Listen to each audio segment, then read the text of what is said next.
Mwandiki munene mubeani wa mwaki Alex Wachira ni wakulia ndola matuita ithio wa silanga cia Seven Forks Dams thini wa county cia Tana River na Garissa kuthamia kundu kula kutulu itina wa silanga wa Masinga na Kiambere kwambia kutula. Alex Wachira yasekana silikali ni vania kwa kama ukuta manenange silanga ni nikenda ikwata kiwuki ngangi pamwana kusia mbanga ithio wa masilanga Ben Musau wasalela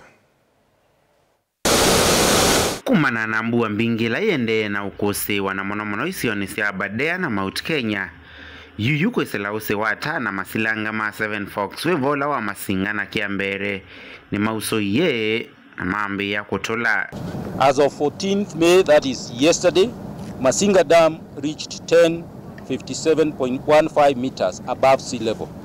And in fact, as at today, we are now talking of 1057.17. So it has gone slightly above. This is 0.65 meters above its full supply level of 1056.50. And that's why you have seen that the water is already running off. It is spilling over because it has gotten beyond its maximum level.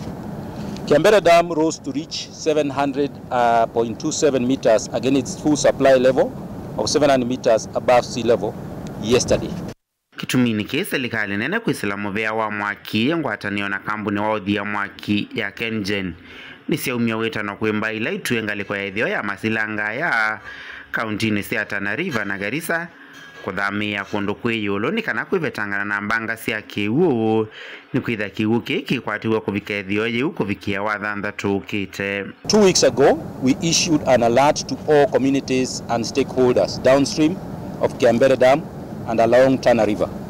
The overflow may lead to a significant increase in river flows and may pose a flood risk.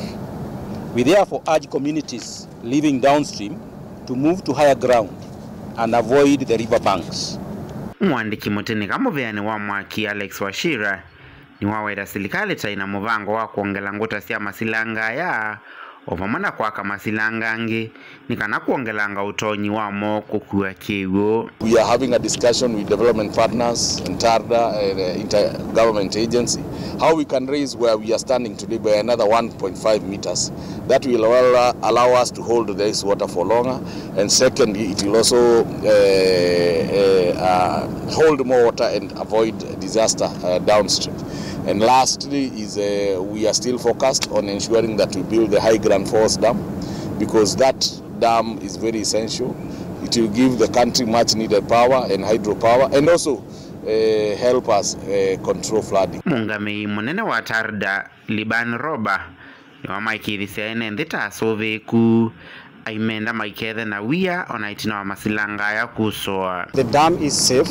In fact, as one government approach together with the Ministry of Assaults and Regional Development in partnership with the Ministry of Energy, together with KenGen and TARDA, we have regularly conducted assessments, and the regulatory body that is in charge of inspections has issued a clean bill of health for Masinga Dam as well as Kiambere Dam. Another thing I want to assure you that this spillage is a safety mechanism, is not a risk, is a design element of the dams to ensure safety of the dam and the communities downstream in terms of regulating flow. Vilingi wa Mauvo Mutongo TV kumava silanga wa Masinga kauntini ya Masako nye nita wa Ben Musau.